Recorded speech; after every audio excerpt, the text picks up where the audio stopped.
Unit 5 Digital Signal Processor 1 Part 1. So first is the introduction to DSP.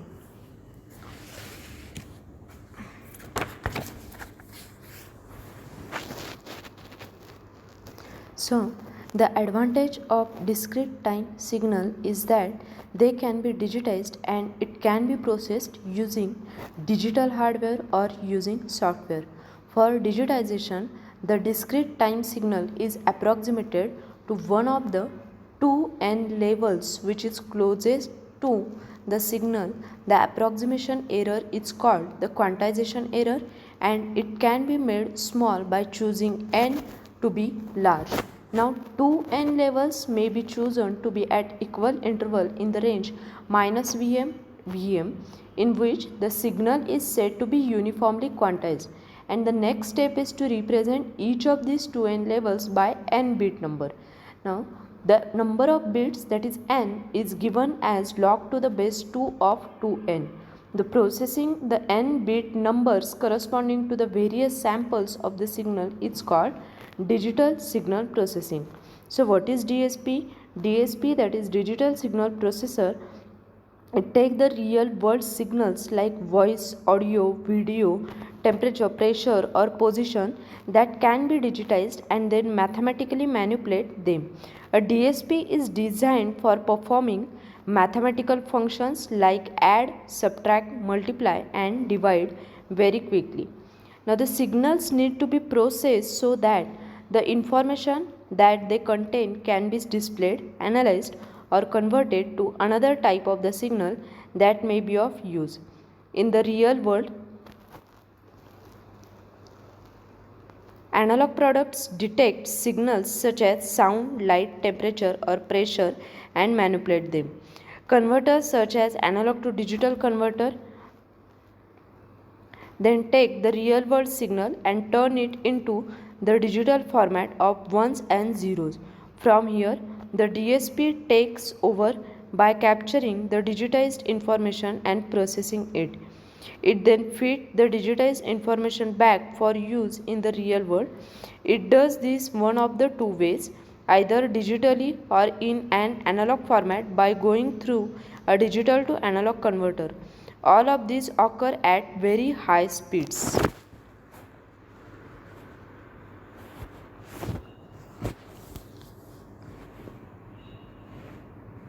To illustrate this concept, the diagram which is given here, it shows how DSP is used in an MP3 audio player. During the recording phase, the analog audio is input through a receiver or other source.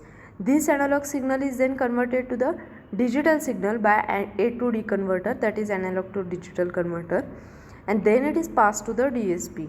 The DSP performs MP3 encoding and saves the file to the memory. During the playback phase, the file is taken from the memory, decoded by the DSP and then converted back to an analog signal through the digital to analog converter. So it can be output through the speaker system. In more complex, for example, the DSP would perform other functions such as volume control, equalization and user interface.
The DSP's information can be used by a computer to control such things as security, telephone, home theater system, and video compression.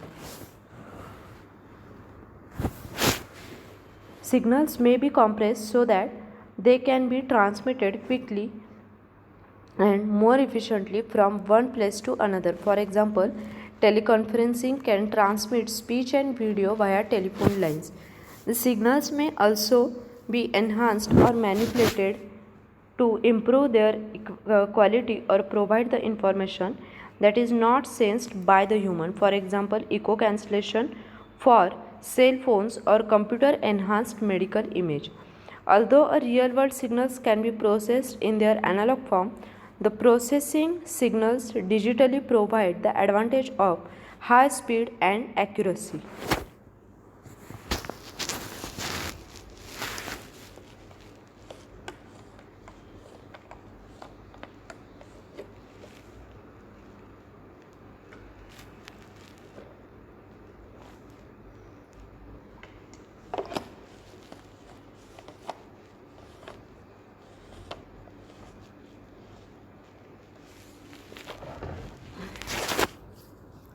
Because it's programmable, a DSP can be used in wide variety of applications.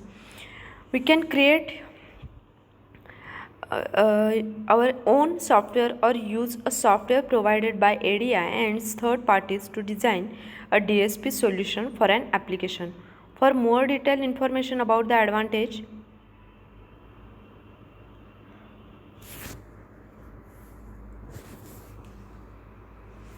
so next is DSP processor. Now before going to the DSP processor, we will see the advantages of digital signal processing. So first advantage is ease of processing, that is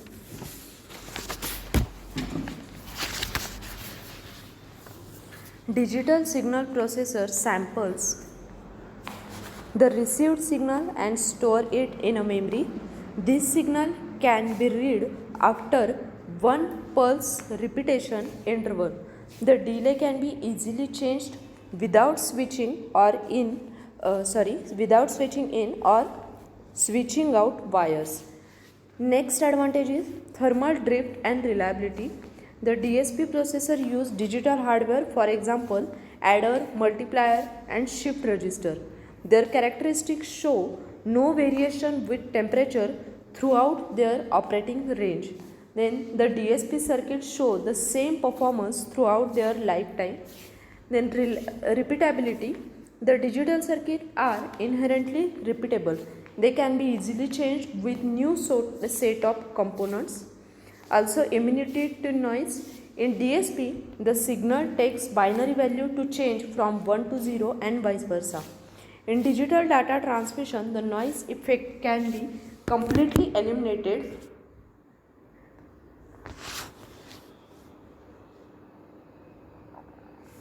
The noise effect can be completely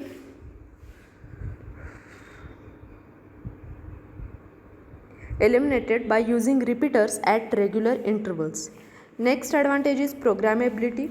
The DSP function can be implemented using either microprocessor, microcontroller or programmable DSP processor. This enables the same hardware configuration can be reprogrammed to perform a very wide variety of signal processing tasks by loading in different software. For convenience, DSP processor can be divided into two broad categories. One is general purpose and second is special purpose. So general purpose DSP processor include devices such as Texas Instrument and ADSP56000 from Motorola. There are two types of special purpose hardware. The hardware designed for efficient execution of specific DSP algorithm such as digital filter, fast Fourier transform. This type of special purpose hardware is sometimes called algorithm specific digital signal processor. Next, hardware designed for specific application, for example, for telecommunication, digital audio or control application This type of hardware is sometimes called as application specific digital signal processor. So there are two types, algorithm specific and application specific. In most of the cases, the application specific digital signal processors execute specific algorithms such as PCM encoding, decoding, but these are also required to perform other application specific operations. For example, a special purpose processor are DSP 56200 and FIR digital filter from Motorola and A100 and FIR digital filter from INMOS. Both general purpose and special purpose processor can be designed with single chip or with individual blocks of multiplier, ALU, memory and so on. So these are the advantages of digital signal processor.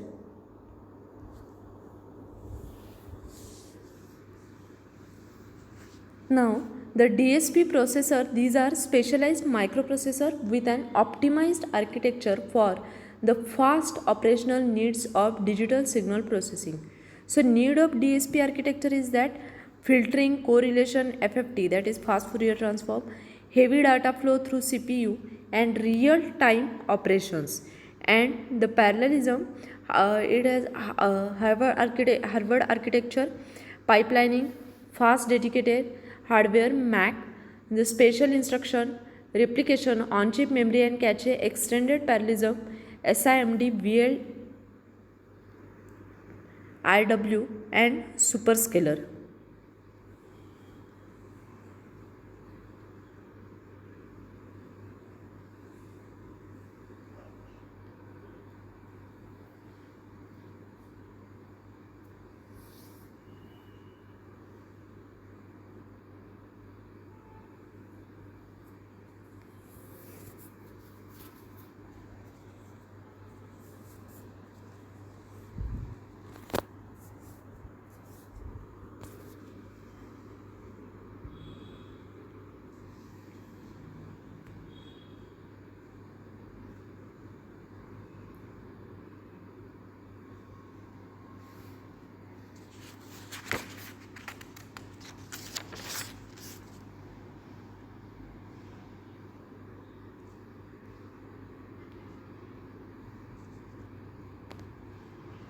Now next is computer architecture for signal processing. So if it is to operate in real time, then DSP processor must have its architecture optimized for executing DSP functions.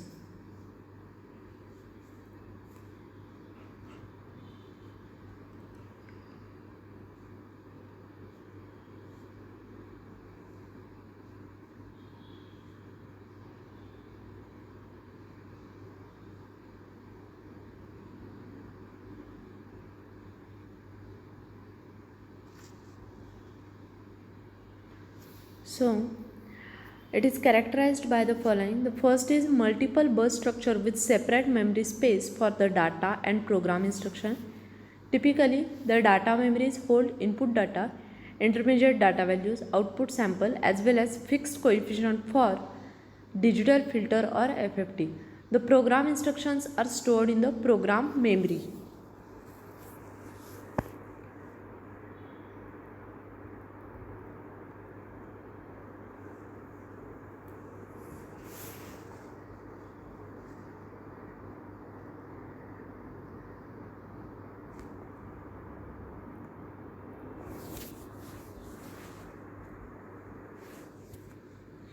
Next, the input-output port provide a means of passing data to and from external devices such as ADC and DSC, or for passing digital data to the processor. The direct memory access, that is DMA, if available, it allows for rapid transfer of the blocks of data directly to or from the data RAM, typically under external control. The arithmetic units for logical and arithmetic operations, which include an ALU, a hardware multiplier. So this diagram shows the hardware architecture for the signal processing. The most processors available today are based on von Neumann concept where operations are performed sequentially.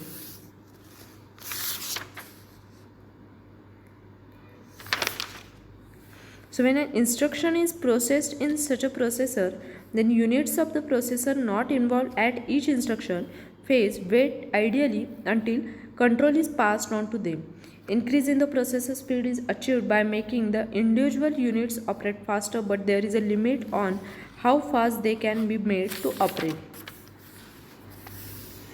If it is to operate in real mode, then the DSP processor must have its architecture optimized for executing DSP functions.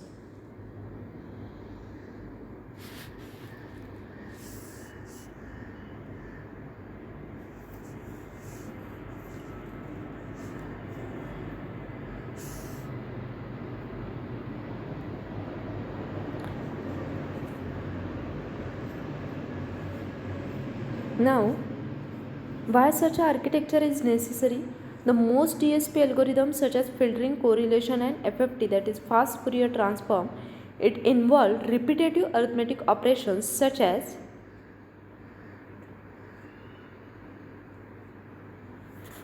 multiply, add, memory access and heavy data flow through the CPU.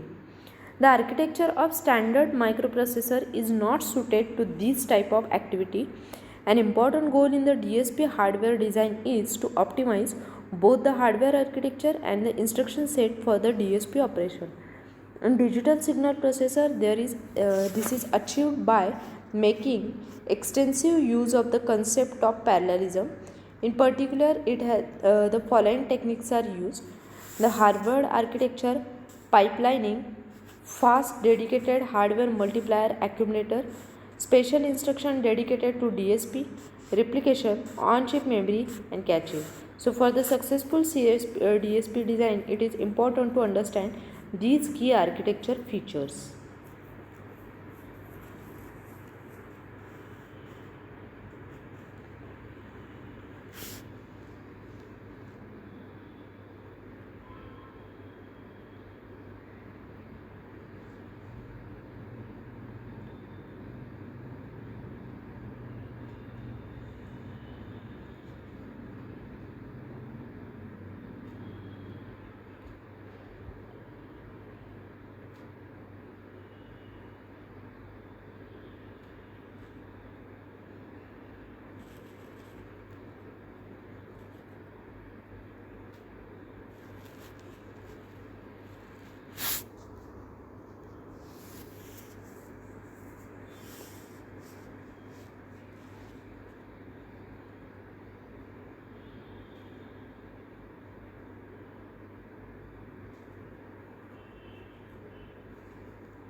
Next is hardware architecture.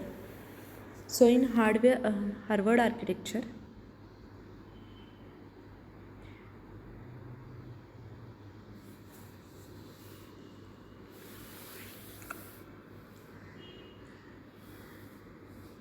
in this architecture, since the program instruction and the data line in separate memory space, the fetching of the next instruction can overlap the execution of the current instruction. Normally, the program memory holds the program code while the data memory store the variables such as input data samples. So this diagram shows the basic hardware Harvard architecture. The principal feature of the hardware architecture is that program and data memories have two separate spaces, which allows full overlap of instruction fetch and execution. Suppose that in standard microprocessor we wish to read a value of OP1 at address ADR1 in memory into the accumulator and then store it into two other addresses ADR2 and ADR3. Then the instruction could be LDA and STA. LDA means what? Load the operand OP1 into the accumulator from ADR1, and STA is store the OP1 in address ADR2 and ADR3. So typically each of these instructions would involve three distinct steps: instruction fetch, instruction decode and then execute.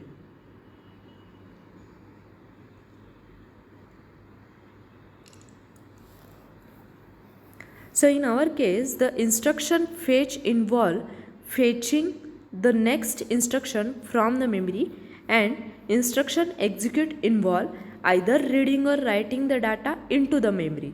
Fetching means reading the instruction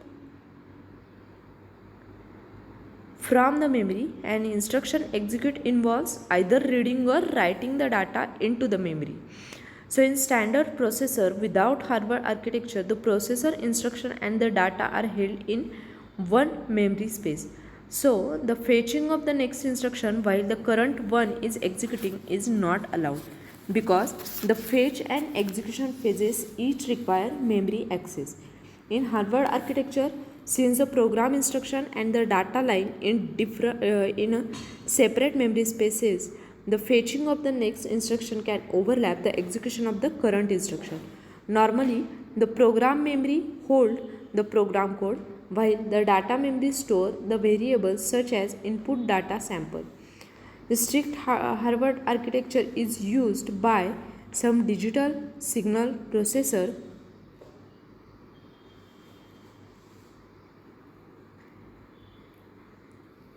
In the modified architecture used by TM320, for example, the separate program and data memory spaces are still maintained, but the combination between the two memory spaces is permissible, unlike it is a strict Harvard architecture.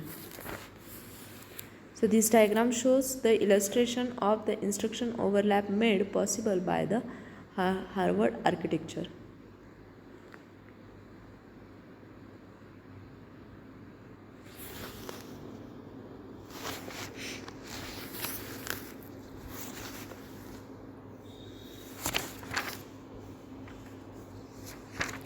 Next is pipelining.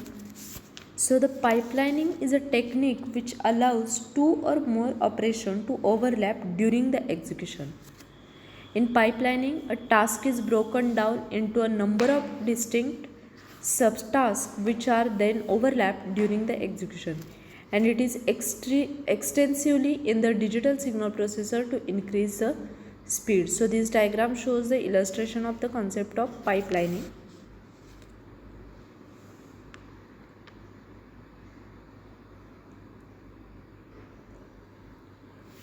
A pipeline is akin to a typical production line in a factory such as car or television assembly plant. As in the production line, the task is broken down into the small independent subtasks called pipe stages. The pipe stages are connected in a series to form a pipe, and the stages executed sequentially. So we have seen that the instruction can be broken down into 3 steps. Each step in the instruction can be regarded as a stage in a pipeline, and so it can be overlapped. By overlapping the instruction, a new instruction is started at the start of each clock cycle. So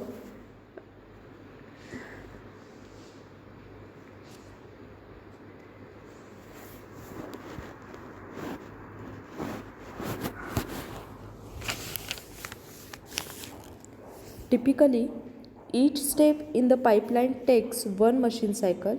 Thus, during a given cycle, up to 3 different instructions, it may be active at the same time. Although each will be at different stages of the completion, the key to an instruction pipeline is that the three parts of the instruction are independent, and so the execution of the multiple instruction can be overlapped.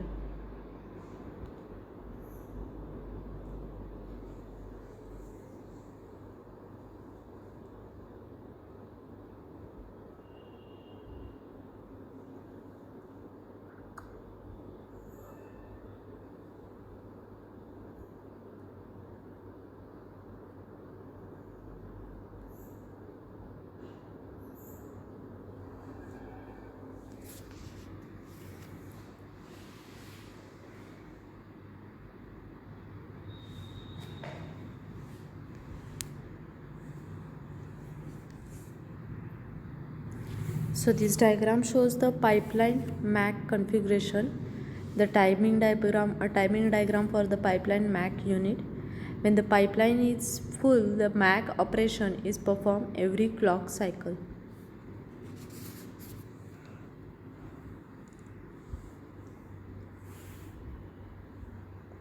Next is hardware multiplier accumulator. So the basic numerical operation in the DSP are multiplication and addition. Multiplication in software is time consuming. Additions are even more time consuming if floating point arithmetic is used. So to make a real time DSP possible, a fast dedicated hardware multiplier accumulator, that is MAC, using fixed or floating point arithmetic is mandatory. Fixed or floating hardware MAC is now standard in all the digital signal processor. In a fixed point processor, the hardware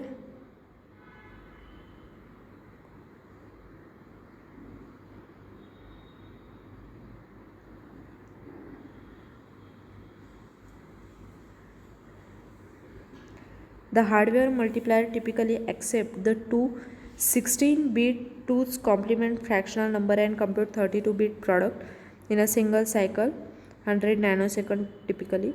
The average MAC instruction time can be significantly reduced through the use of special repeat instruction.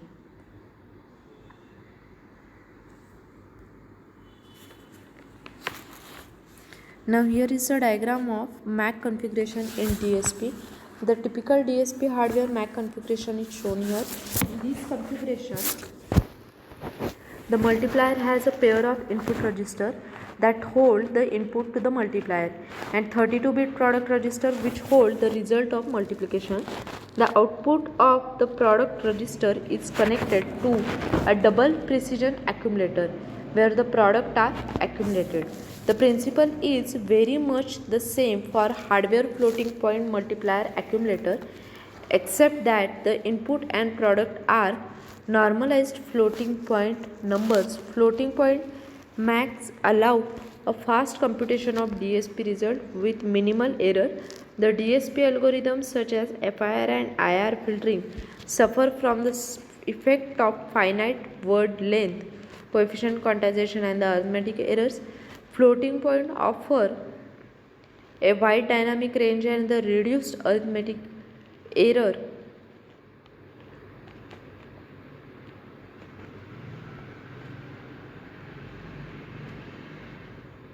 Although for many applications, the dynamic range provided by the fixed point representation is adequate.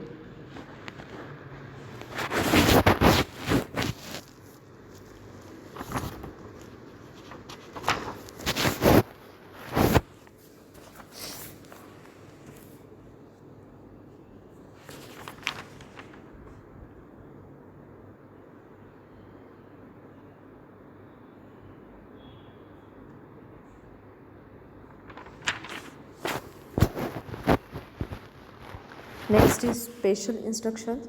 The digital signal processor provide a special instructions optimized for the DSP. The benefit of these special instructions are twofold.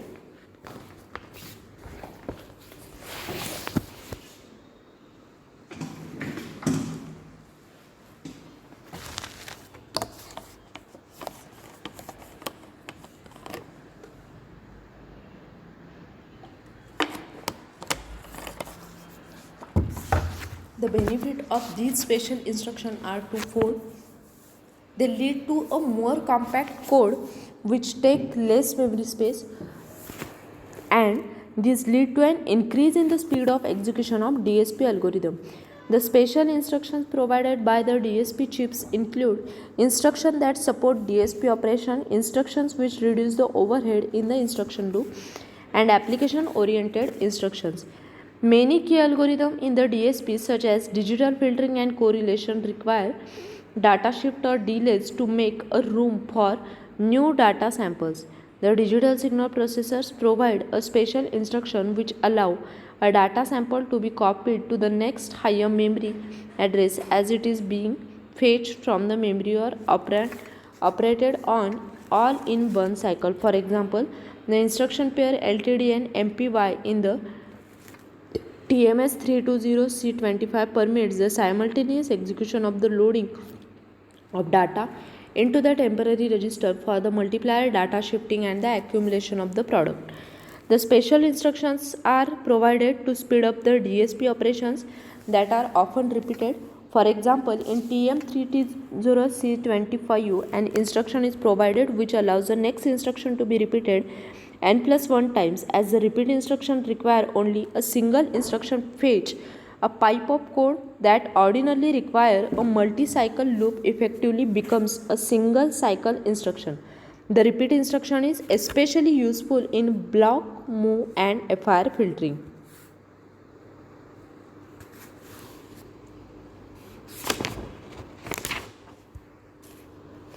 So here are some FIR filter which the FIR filter can be efficiently implemented using the instruction pair RPTK MACD. The first instruction RPTK NM1, it load the filter length minus n-1 into the repeat instruction counter and it causes the MACD instruction following is to be repeated n times. Next is the replication. Now in DSP, the replication involves using two or more basic units, for example using more than one ALU multiplier or memory unit. Often the units are arranged to work simultaneously. For example, in MOS A132 16 by 16 bit multiplier are used. In DSP, the norms is to have one CPU with one or more arithmetic element replicated. However, full-blown parallel processing concept where, for example, a number of independent processors work on a given task or several processors under one control unit work simultaneously on single problem, are now being extended to DSP. At least one parallel DSP chip is now available.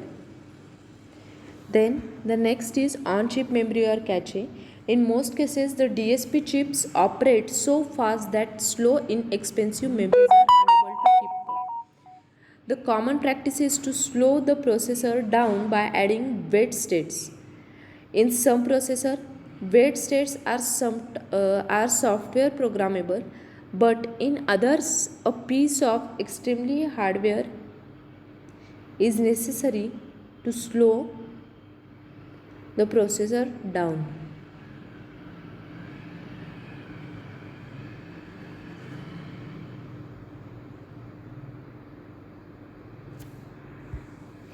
Wait state means of the course that the processor cannot operate at full speed. So many DSP chips contain fast on-chip data RAM or ROM.